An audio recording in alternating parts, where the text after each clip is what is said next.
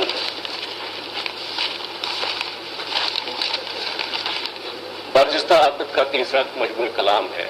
یہ 1984 عیسوی میں شائع ہو چکا ہے. اس مجموعے میں 1971 سے لے کر 1983 تک کا کلام شامل ہے. برجستہ کی غزلیں نہ بہار غزل کی غزلوں کے رنگ میں ہیں اور نہ شیمی میں پھول کے، بلکہ ان کا اپنا ایک الگ رنگ اور روپ ہے. عابد نے اگرچہ روایتی شاعری سے شعر گوئی کا آغاز کیا، لیکن برجستہ تک آتے آتے وہ تخلیق کے بہت سے مراحل سے گزر چکے ہیں. وہ جدید شاعری سے متاثر ہوئے بغیر نہیں رہ سکے. انہوں نے وہی رنگ و روش اپنائی جو ان کے معاصرین نے اختیار کیا. برجستہ کی غزلیں علامتوں سے مالا مال ہے. اس میں عابد نے زمانے کے درد و کرب کا کھل کر اظہار کیا ہے. کہیں کہیں ان کا لہجہ طنزیہ بھی ہو گیا ہے، لیکن ان کے مخصوص لہجے اور ڈکشن سے یہ طنز لطیف احساس کے ساتھ سامنے آتا ہے. برجستہ میں عابد نئی سباعتوں کے ساتھ سامنے آتے ہیں.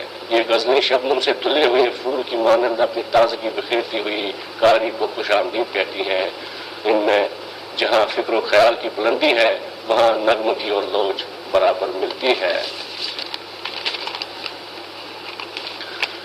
عابد کے بعض اشعار میں دیو مالا اور اساطیر کی پرچھائیاں بھی نظر آتی ہیں.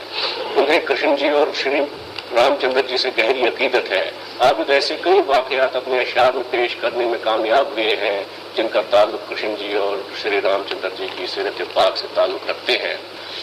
کئی جگہوں پر وہ بدی پر نیکی کی فتح واضح کرنے کی کوشش کرتے ہیں. اس وضاحت میں انہوں نے علامتی اسلوب اختیار کیا ہے. عابد کبھی بخشو بن کر چراغ جلنے سے پہلے ہی اپنی غفا میں پہنچ جاتے ہیں اور کبھی شنکر کا دھیان کر کے وہ گنگا کو اپنی جٹاؤں میں چھپا لیتے ہیں. کبھی وہ سچ بولنے کی پاداش میں قابل سزا ٹھہرائے جاتے ہیں اور کبھی اس دور کا سدامہ بن کر کرشن کی تلاش میں تھر تھر بھٹکتے ہیں. کبھی راس رچانے کے لیے گوکل کا رخ کرتے ہیں اور کبھی گوپیوں کے ساتھ اٹکلیاں کرتے ہوئے نظر آتے ہیں. عابد کی اس طرح کی شاعری ان کے ایک اور پہلو کی طرف اشارہ کرتی ہے. چند اشعار ملاحظہ ہوں. دہلیز پر چراغ جلاتے ہو کس لیے، بکشو پلٹ کے جا بھی چکے ہیں گفاؤں میں.